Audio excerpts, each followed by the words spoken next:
നമസ്കാരം. ഇന്നെല്ലാവരും ഒന്ന് ചേർന്നിരിക്കണം. ക്രിസ്മസ് ആഘോഷിക്കുന്നില്ലേ? ഇന്ന് ഞാൻ ക്രിസ്മസിനെ പറ്റി 2 വാക്കുകൾ പറയാൻ ആഗ്രഹിക്കുന്നു.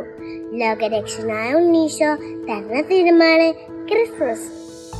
അതെ, വലിയ കാലത്തെടുത്ത് അവരുടെ പിതാവായ ജോസഫിന്റെയും മറിയത്തിന്റെയും കുഞ്ഞായാണ് ഉണ്ണീശോ ജനിച്ചത്. അന്ന് രാത്രി അത്യുന്നതർക്ക് മാലാഖ പ്രത്യക്ഷപ്പെട്ടു. ഇങ്ങനെ പാടി: അത്യുന്നതന്റെ ദൈവത്തിന് മഹത്വം, ഭൂമിയിൽ സന്മനസ്സുള്ളവർക്ക് സമാധാനം. അന്ന് കേൾക്കിനെത്തിയ രാജാക്കന്മാർക്ക് ഒരേച്ചാവട്ടെ ഒരു നക്ഷത്രം. അതുകൊണ്ടാണ് ഈ പുണ്യദിനത്തിന്റെ ഓർമ്മയ്ക്കായി എല്ലാ വർഷവും ഡിസംബർ 25 നമ്മൾ ആഘോഷിക്കുന്നത്. നക്ഷത്രം തെളിയിച്ചും പുൽക്കൂടിയിരിക്കും കരാൾ പാടിയും കേക്ക് മുറിച്ചും നമ്മൾ ആഘോഷിക്കുന്നത്.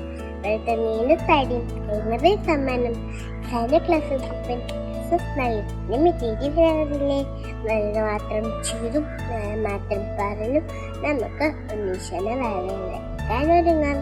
എല്ലാവർക്കും ക്രിസ്മസ് ആശംസകൾ നേർന്നുകൊണ്ട് നന്ദി.